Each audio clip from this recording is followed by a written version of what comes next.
Oh yeah, it was a great rivalry, no doubt about it. I don't think it wasn't about dislike, it was hatred. And that's what really makes good football games. Lately, things have not gone well for the New York Giants.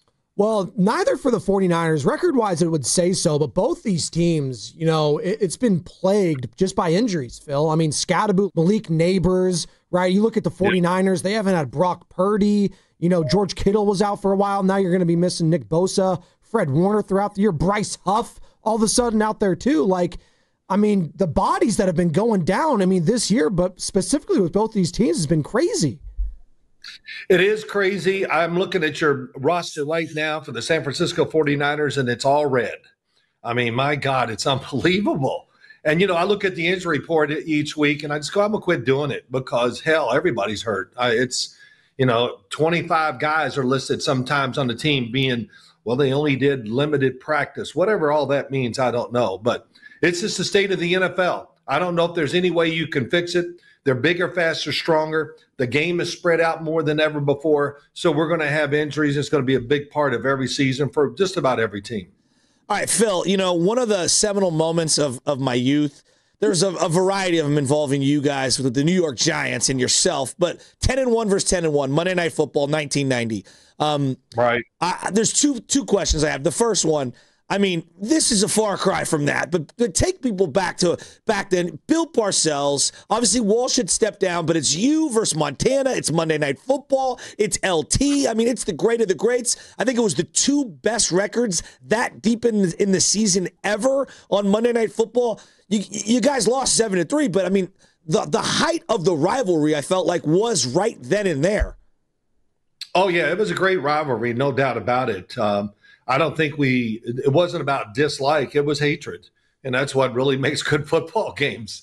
And, we were down inside the 10, I think, late in the game, and they did a great job of keeping us and thought I threw a touchdown. I'm not sure who knocked it down. Maybe Ronnie Lott or somebody in the secondary dove and knocked it. I went, oh, my God, we could have been up 10-7, which would have been big time. But, hey, those games are great. Joe Montana and I, we had a little rivalry going there. And then I'm making this quick. And then one day we looked at each other and go, man, what the hell are we doing? Let's get over this and move. And we became good friends and all that. And I have a good relationship with you now. But yeah, those games, it seemed like we always played out there, except for a couple playoff games. But they were fun and a lot of good players on the field. So let me ask you, psychologically, what is Brock Purdy going through right now as he's watching Mac Jones out there? Obviously he wants his team to win, but, these guys are ultra competitive, they're kind of rooting for the guy, but they're also like, I want to get out there. And what's he going through right now, Phil? You've been there. Well, what's his status? I just see it. It's, day to day or something. They keep no one knows. Okay, it's turf toe. Yeah. So it feels like what we're being told is he can play one day, but then he's not feeling good the next. And did you ever have turf toe? No, I did not. Thank God. Because everybody I know that's had it, it's been really rough on them. And here's what I'm not speaking for Brock Purdy. Okay, I looked him up before we went on to see the injury report, and I said, oh, my God, this is crazy, this injury report. But as a quarterback standing on the sideline, the other guys out there, you want the team to win, but you hope the quarterback doesn't play real well. That's simple. And you know what's the truth? Anybody says it's not, then, I'm not going to say they're lying, but they're lying. Yeah, we want to keep the 49ers going, man. Let's keep winning, but we're missing plays because the starting quarterback's not there. And I'll say this about Mac Jones. I actually say I'm a little surprised. I did not like the way he played down in Jacksonville last year, but hot dang, making throws, getting rid of the football. And, he's a tough old damn. Come on. He took some hits down in Houston that were it kind of went, ooh, man, it kind of reminds me of back in the days when they could really hit you. And but he hung in there, and I thought he played overall pretty damn well against the Houston Texans. By the way, I think that's the best defense in the NFL with the Texans. They are ridiculously fast, aggressive. They got everything in you need to have the success, and they got some pass rushers on the outside. Well, Mac Jones became very good friends with them. That's all.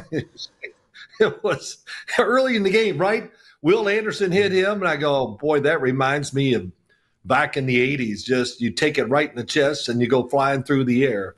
But Mac Jones, they got to be happy with what he's done for them this year. Phil, you said you liked them coming out, and then you also said earlier you didn't like him in Jacksonville, talking about Mac Jones.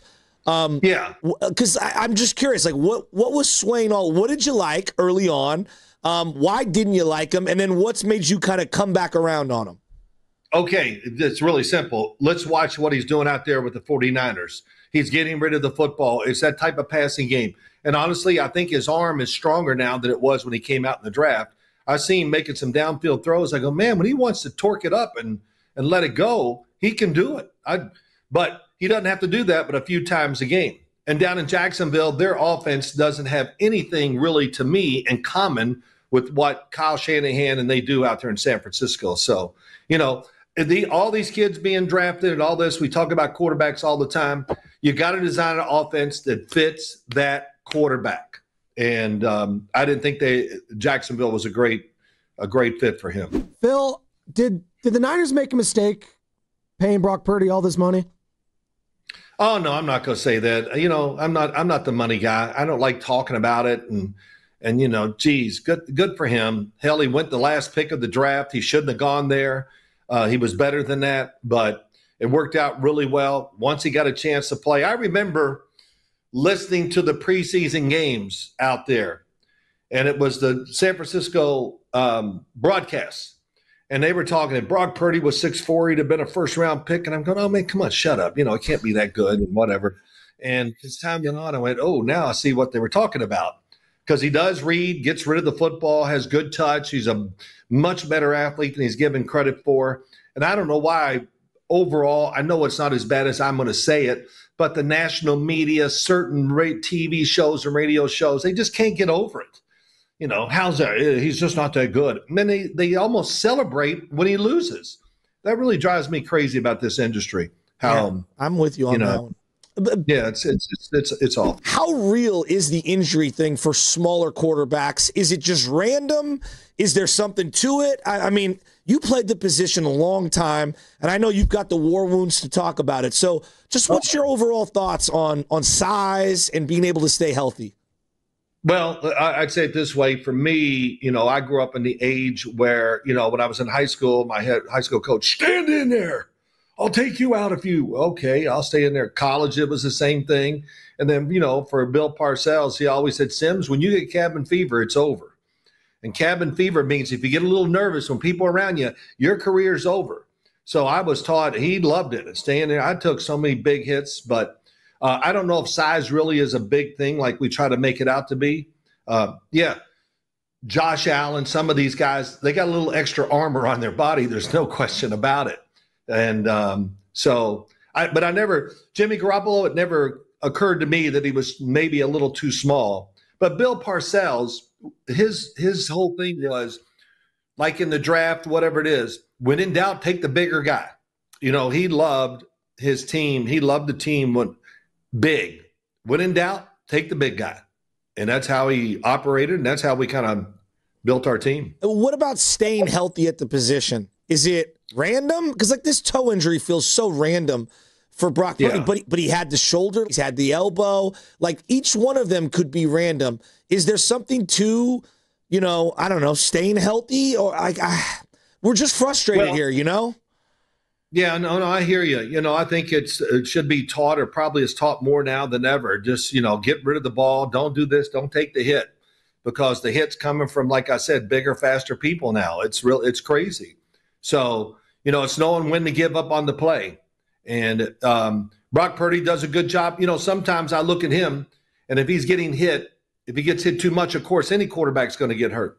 So you got to just learn to get rid of it. And you got to have protect. There's so many things to it. I just watched Josh Allen play the Carolina Panthers. I don't even know if he got hit the whole game. Yeah. I mean, they managed the game. They won big. Hand it off, Josh. Throw the pass. Of course, he got out of trouble like 10 times running around back and forth. But, so it's random. But let me go to this real quick. When you're talking about quarterbacks, I do this every year. I watch them all. I can talk about almost every college quarterback right now. But they always say, what do you look for? I look for two physical redeeming qualities. Could it be size, speed, whatever?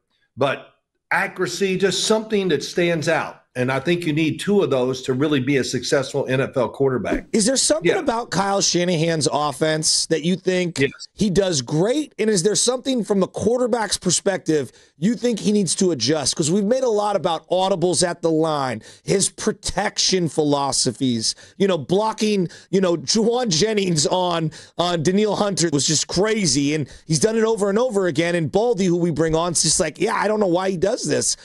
Are there some things that you love and there's some things you hate with the Shanahan offense? Well, I would say this. Most quarterbacks in the NFL, if they got traded to San Francisco, I'll go there.